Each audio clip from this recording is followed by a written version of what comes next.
Today I'm going to show you one of our most popular dessert items, the infamous Boulder berries. For the berries, you're going to have strawberries, blueberries, raspberries, and blackberries, about equal parts of each. What we're going to do is you're going to take your berries,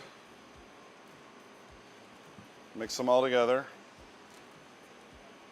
Now that you got your berries, we're going to use traditional melba sauce, which is like a raspberry flavored syrup that's thickened. So I'm going to add the melba. Now the melba has sweetness to it already, so we don't add any sugar to it. If you wanted it even sweeter, you could add sugar at this point. Toss the melba.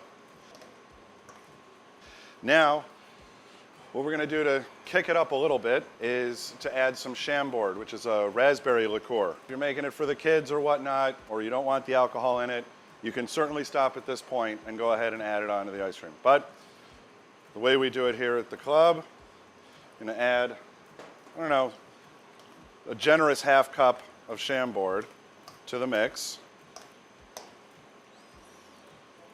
Again, toss it together.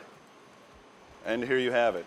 You can actually thin it out a little bit with water if you like, but since it melts with the ice, as the ice cream softens, it all kind of melts together in this great sauce.